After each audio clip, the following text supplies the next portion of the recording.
বাংলাদেশ নারী ক্রিকেট দলের ইতিহাসে সবচেয়ে কম বয়সী অধিনায়ক হিসেবে ওয়ানডেতে অভিষেক হয়েছিল সালমা খাতুনের। এবার ঢাকা প্রিমিয়ার লিগে সবচেয়ে বেশি বয়সী অধিনায়ক এই সালমা। 2022 সালের সবশেষ ওডিআই খেলা মোহামেডান অধিনায়ক মাঠে নামার আগে তাই উইকেটটা ভালো করে পরখ করে নিয়েছেন। জাতীয় দলের সাবেক আর বর্তমান অধিনায়কের লড়াই দেখতে মুখিয়ে সবাই।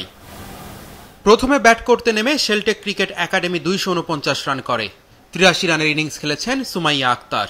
ব্যাটিংয়ে 0 রানে আউট হন শেলটেক অধিনায়ক নিগার সুলতানা জ্যোতি।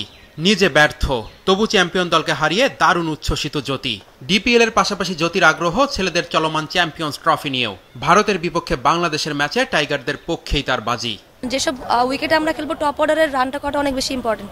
সো তারা যদি বেটার রান করতে পারে, ভালো একটা স্টার্ট দিতে পারে, কারণ এখন দেখেন মেন্স ক্রিকেটে 250+ রান কোনো কিছু না, 300 রান করে ওটা চেঞ্জ হয়ে যাচ্ছে। সো টপ অর্ডার থেকে ভালো কিছু করতে হবে। লাইক সৌম্য ভাইয়া অনেক ভালো ফর্মে আছে, প্লাস হচ্ছে তানজিদ তামিম অনেক ভালো করে। সো তামিমের ব্যাটিং অনেক ভালো লাগে। সোফার এরা যদি ভালো একটা স্টার্ট দেয় ডেফিনেটলি ভালো হবে টিমের জন্য। এর আগে বিপিএল খেলে গেলেও প্রত্যেকটা ব্যাটারি ভালো শেপে আছে, ভালো ফর্মে ছিল, এবং ক্রিকেট তো আসলে দল হিসেবে খেলার। সো টিম ওয়াইজ যদি পারফর্ম করতে পারে এবং যে যার রোলটা যদি প্লে করতে পারে ডেফিনেটলি আমাদের ভালো একটা রেজাল্ট আমরা আশা করতে পারি। টানা সপ্তমবারের মতো বেস্ট টিস্যু পেপার ব্র্যান্ড হিসেবে স্বীকৃতি পেয়েছে বসুন্ধরা টিস্যু। রান তারায় নেমে 196-তে থামে মোহামেডান। চেষ্টা করেছিলেন শারমিন সুপ্তা, অবশ্য তার 73 রানের ইনিংসও বাঁচাতে পারেনি মোহামেডানকে।